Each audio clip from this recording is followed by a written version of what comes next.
കഴിഞ്ഞ വീഡിയോയിൽ പറഞ്ഞില്ലായിരുന്നാ വീട്ടിൽ ക്രിസ്മസ് ഡെക്കോറായിട്ട് അങ്ങനെ വലിയ കാര്യമായിട്ട് ചെയ്തില്ലായിരുന്നെങ്കിലും ഇല്ലേ ഒരു സ്റ്റാർ ഇറാത്ത് തൂക്കിടുമായിരുന്നിട്ടാ. അങ്ങനെ ചെറുതായിരുന്നപ്പോഴില്ലേ അച്ഛൻ്റെ സൈക്കിളിൻ്റെ പുറകിലൊക്കെ ഇരുന്നിട്ട് വീടിൻ്റെ അടുത്ത് തന്നെ ഒരു സ്റ്റാറൊക്കെ ഉണ്ടാക്കുന്ന ഒരു സ്ഥലം ഉണ്ടായിരുന്നിട്ടാ.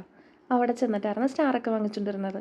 എന്നിട്ട് അവിടെ ചെന്നിട്ട് ഒരു ഇഷ്ടപ്പെട്ട അത്യാവശ്യം കാണാൻ ഭംഗിയൊക്കെ ഉള്ള പൈസയൊക്കെ നോക്കി ഒരു സ്റ്റാർ അങ്ങനെ സെലക്ട് ചെയ്യും. എന്നിട്ട് പോരുമ്പോഴാണ് ഈ സ്റ്റാറിനകത്തൊക്കെ ഒരു കട്ടൗട്ട് ഉണ്ടാവില്ലേ, സ്റ്റാറിൻ്റെ ഷേപ്പിലും റൗണ്ടും പിന്നെ അതുപോലെ തന്നെ മൂൺ അങ്ങനെ അങ്ങനെ പല പല ഷേപ്പിനകത്ത് ചില പണ്ടത്തെ സ്റ്റാറിനകത്തൊക്കെ ഉണ്ടായിരുന്നില്ലേ. പണ്ടൊക്കെ പേപ്പർ സ്റ്റാർ ആയിരുന്നല്ലോ കൂടുതലും.